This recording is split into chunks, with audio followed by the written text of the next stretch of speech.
가속기 산업의 미래를 보여줘야 빨리 세종시가 바로 우리가 추구하는 게 첨단 스마트 도시고 첨단 산업 도시고 뭐 미래 전략 수도 아니겠습니까? 그렇기 때문에 주입자가 소개하시는 어떻게든 빨리 준비해야겠다. 중앙정부를 빨리 설득해서 재정을 얘기하거나 아니면 민간 투자를 하거나 이런 방법을 다각적으로 모색하고 있는데 오늘 그런 부분들을 오늘 포럼을 통해서 여러분들이 논의해 주신다니 너무나 감사하게 생각합니다. 제가 말씀드리고자 하는 포인트는 세 가지였습니다. 하나는 가속기 산업, 또 하나는 중국 투자에 대한 수익성 문제, 세 번째는 방실어센터라는 국민보호 문제. 이것을 세종시에서 먼저 차고 나가서 해결해야 된다라는 그런 생각을 가지고 추진해 왔습니다만 오늘 좋은 고견들 많이 주시고 꼭 세종시에 이 중립자 가족의 방실어센터가 들어섰으니까 도와주시기 바랍니다. 지도해 주시기 바랍니다. 감사합니다.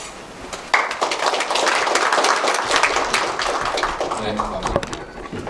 이어서 세종시의회 이준열 의장님께서 축사가 있으시겠습니다.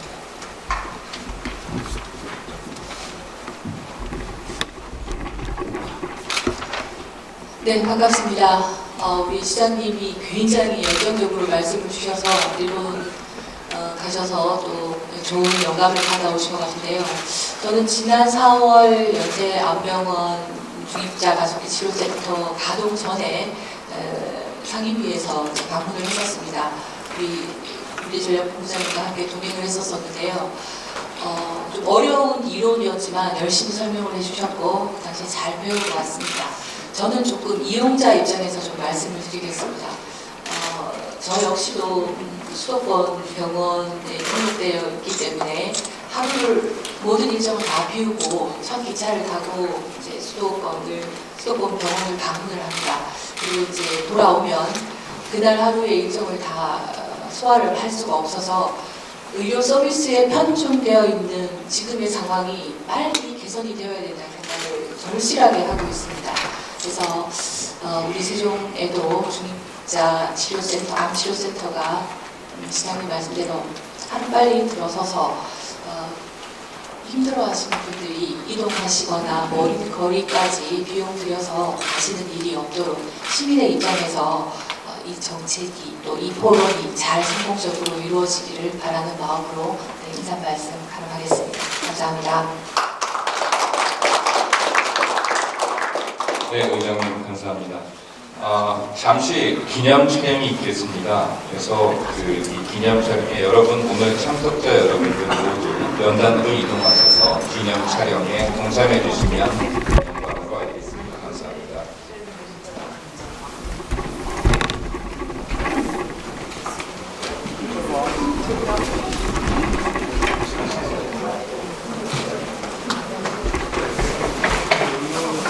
예.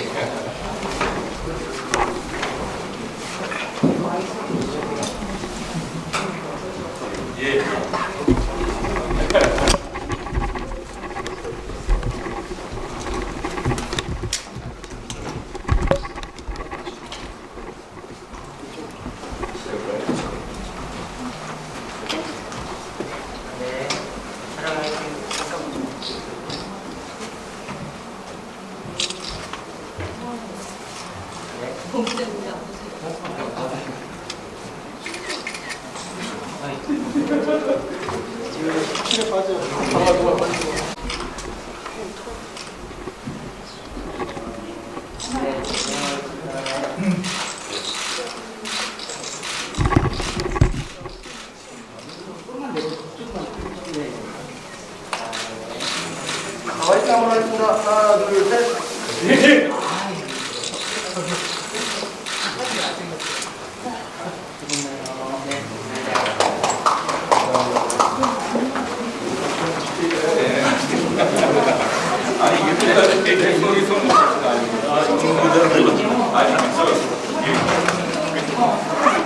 NIRS에서 연락이 왔었어요. 시장님 오신다고. 그래서 그래서 알게 됐다니까.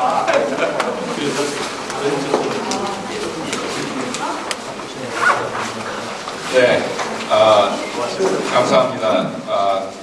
지금부터 기조 반영과 주제 발표가 이어지는데요.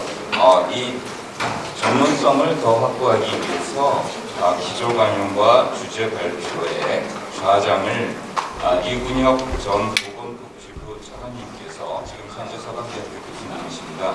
이군혁 교수님께서 이제 좌장을 맡아서 기조강연과 그리고 주제 발표를 진행하도록 하겠습니다. 감사합니다. 여러분 우리 저기 이군혁 전 차관님 환영해 주십시오. 오랜만에 생각해보니까 여러 가지 저희들 생각하고 있어요. 그리고 이 중요한 자리에 좌장을 맡았습니다. 통상 보면 발표를 하신 분이 계시고 그다음에 이제 토론하신 분이 계신데 특이하게 참여하신 분들이 저를 빼고 다 해주시는 것 같습니다. 먼저 수요 강연을 각 현재 회장님을 방송전화학과 회장님을 맡고 계시는데요. 이런 교수님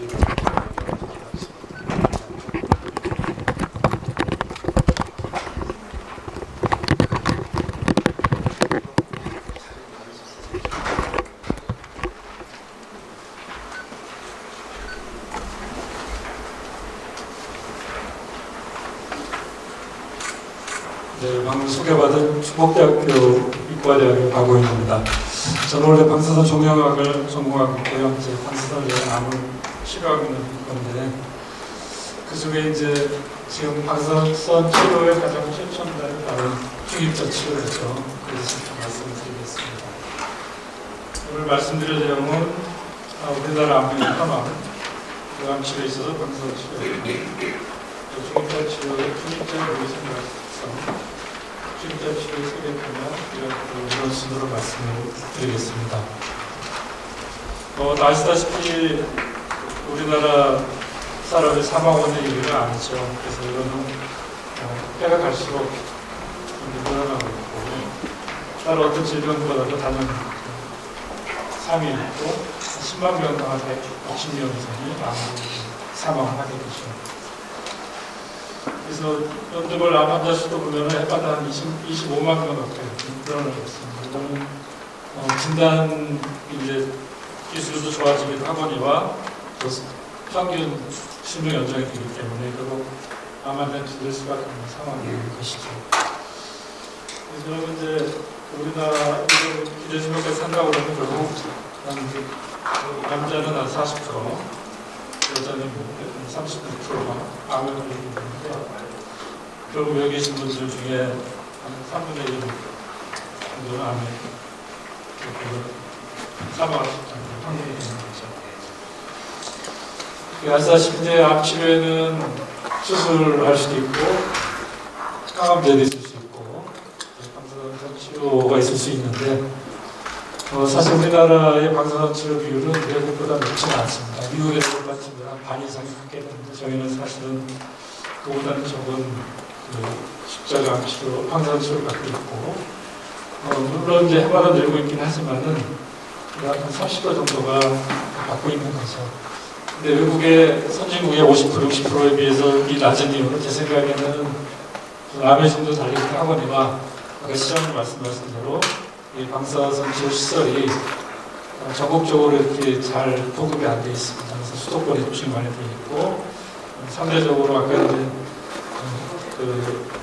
특히 충청도 지역이 저런 암 치료 인프라가 가장 열악한 걸로 되어 있습니다. 그래서 이 퍼센티지를 앞으로 점점 늘려야 된다는 상황인 것이고요. 이제 방사선 치료 장점은 늘 환자들한테 얘기를 하죠. 수술하게 되면은 기능이나 미용이 이제 심각한 이상을 초래할 수 있는 이거는 제가 다 추가한 겁니다. 자료는 없는데요.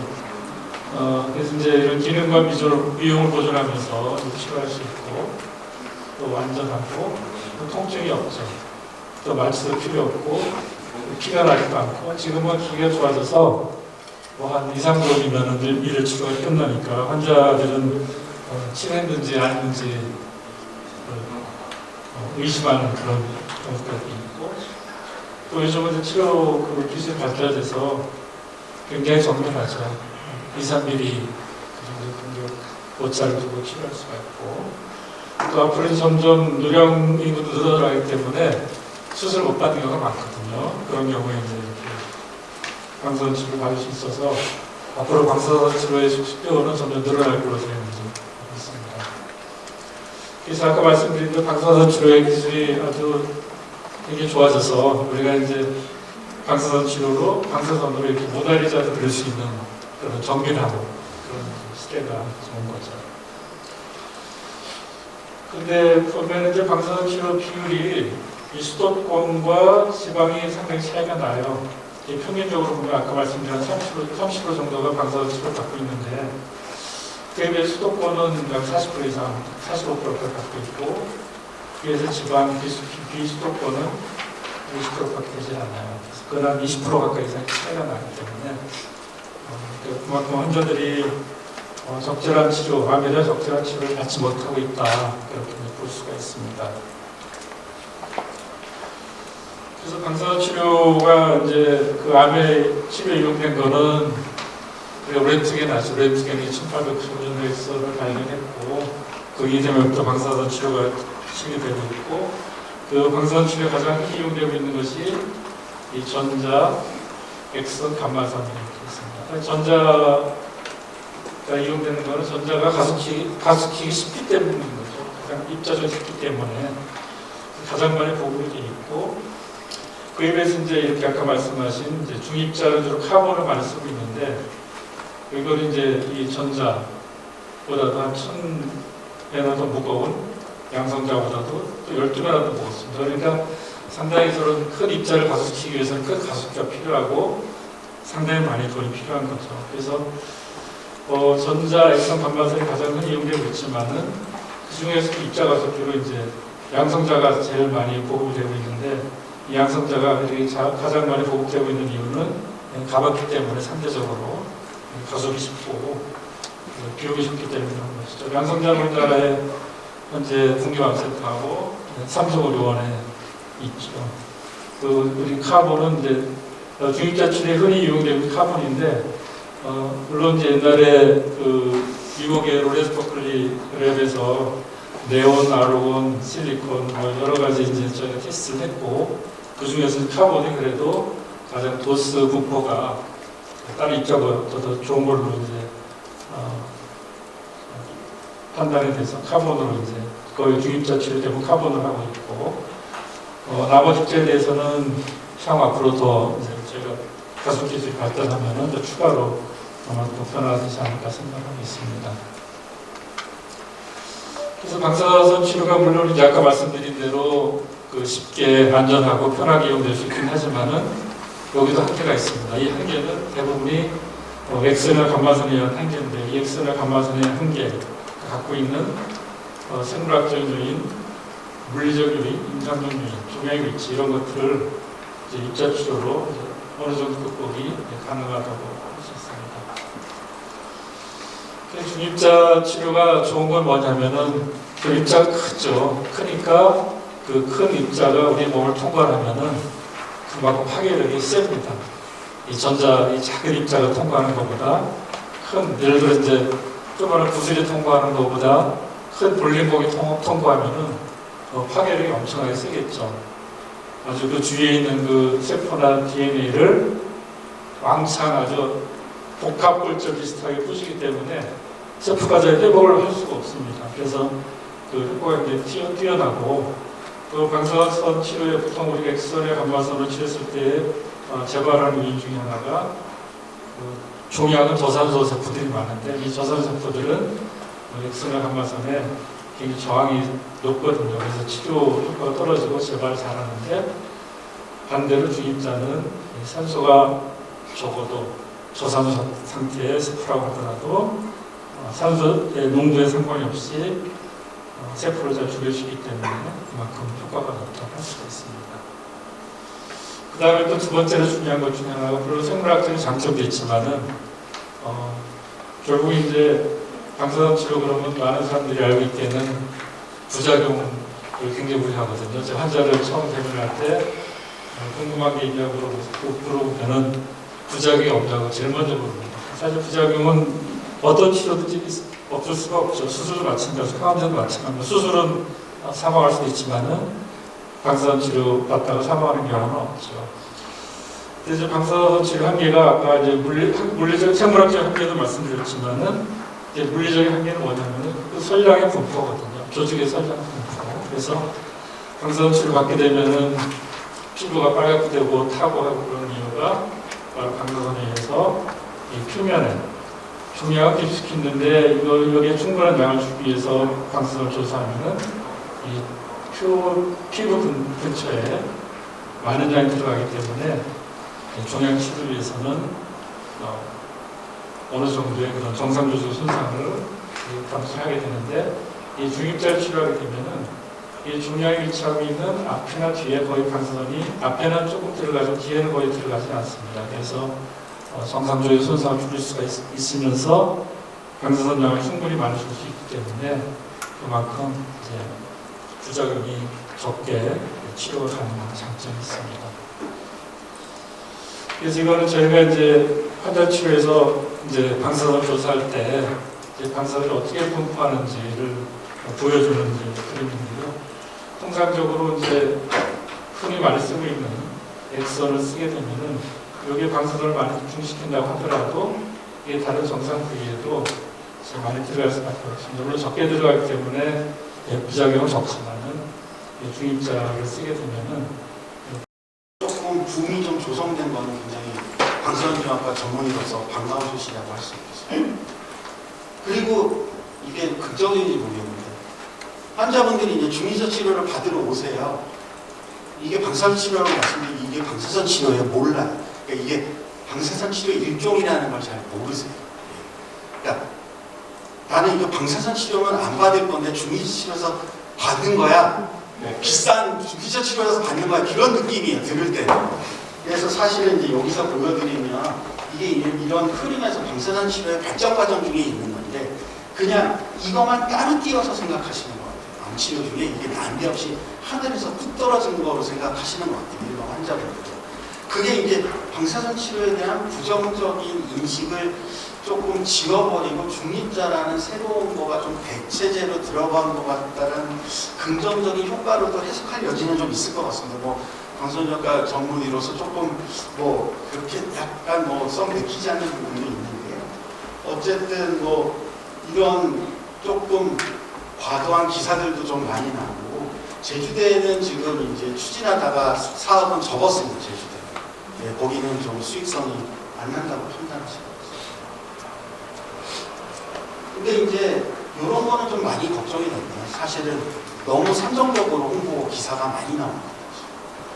이게 꿈의 암 치료가 맞을까? 사실 저도 잘 모르겠어요. 꿈의 암 치료.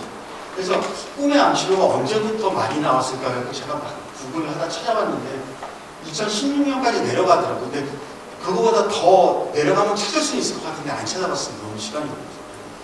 이 꿈의 암 치료라는 게 맞을까? 누가 이렇게 워딩을 잘 지었는지는 모르겠지만 감사한 일이기는 한데 이게 너무 환자분들께 오해를 일으키고 있지는 않은지 의사의 한사람으로서 굉장히 좀 조심스러운 부분이 있습니다. 그리고 아까 이제 말씀하신 게 뭐 3대 낭치암 생존율 2배 이상. 예, 요게 이제 작년 9월 달에 저희 의료원장님 기자간담회 할 때 제가 뭐 이렇게 발표하면서 제가 박우영 교수님 말씀하신 것처럼 췌장암에서 생존율이 기존 데이터보다 2배 올라갔다고 그랬더니 기자분들이 기사를 이렇게 쓰셨어요. 저는 이렇게 말한 적이 없거든요. 이게 제가 말한 거고. 그러니까 무슨 말을 못하겠어요. 그러니까 너무 이렇게 기자분들은 기사를 선정적으로 써서 어쨌든 이렇게 클릭을 끌어놔야 되니까 사람들이 말하는 거를 좀 너무 과장하시는 측면이 있어요.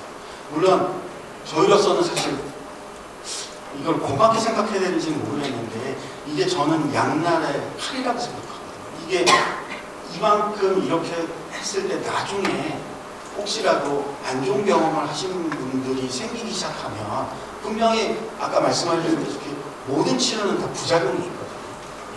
전립선은 부작용이 없는 치료 속하기 때문에 그래서 굉장히 좀 걱정이 많이 되고 이것도 사실은 이런 기사가 아닌데 이것도 사실은 굉장히 선정적인 기사.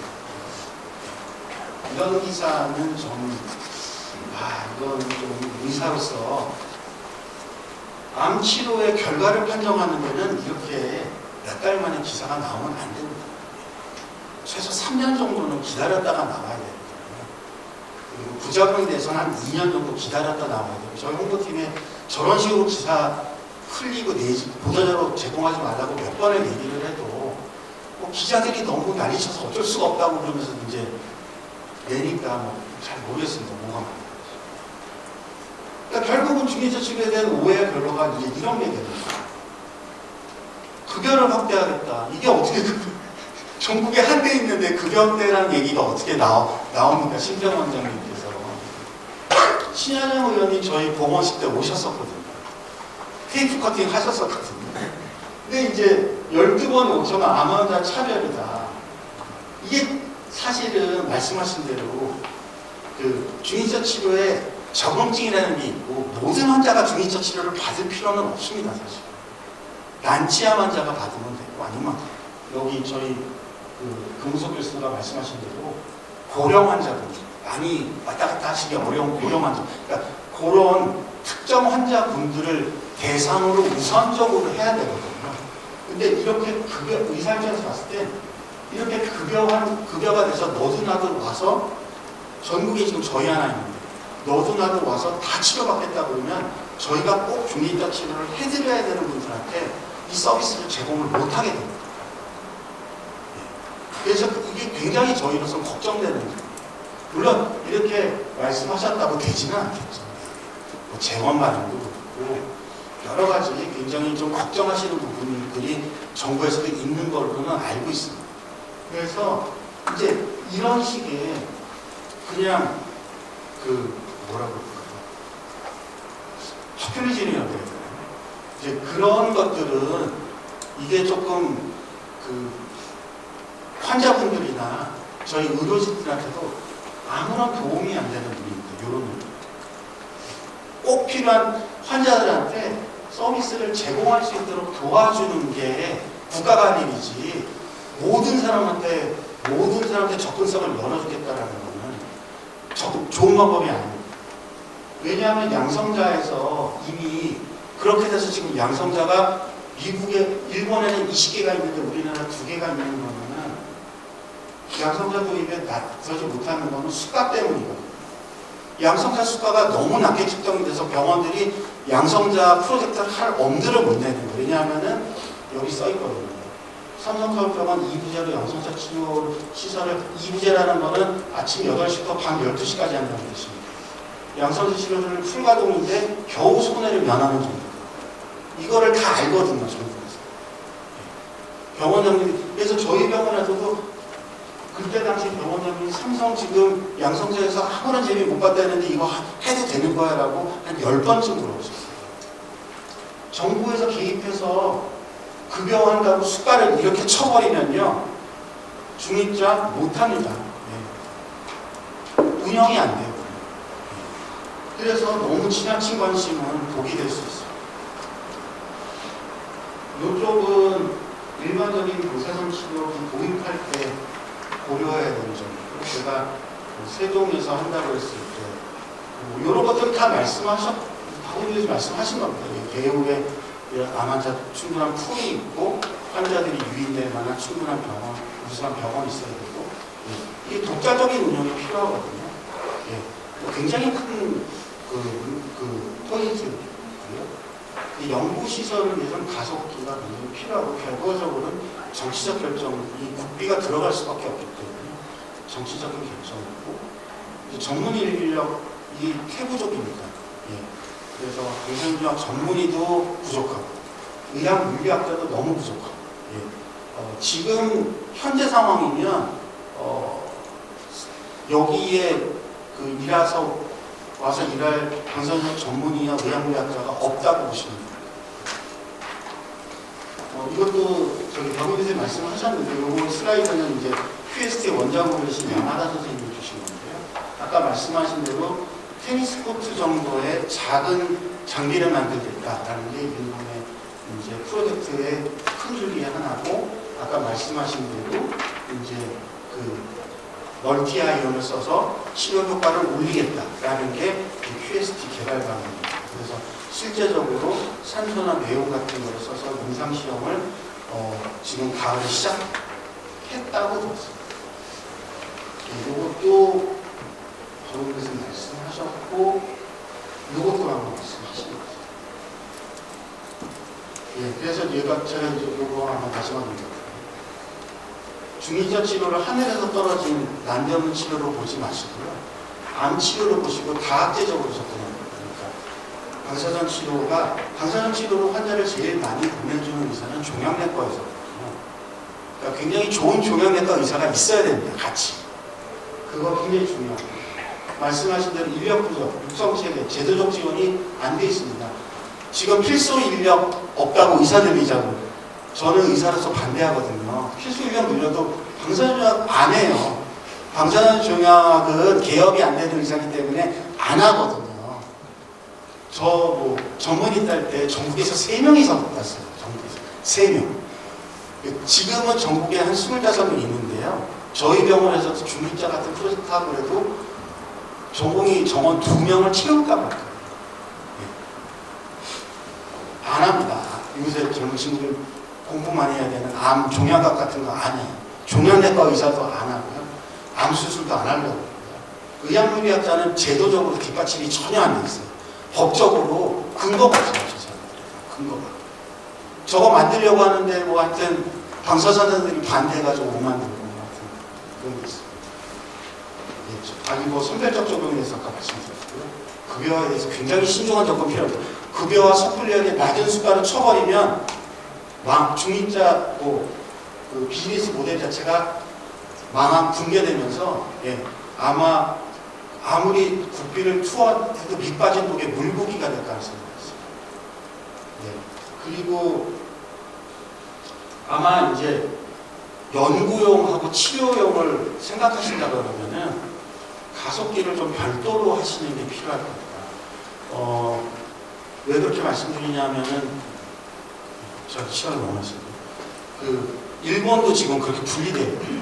그러니까 NRS 같은 경우는 옛날에 써온 가속기를 연구용으로 쓰고 있고 새로 만든 거를 치료용으로 쓰고 있거든요.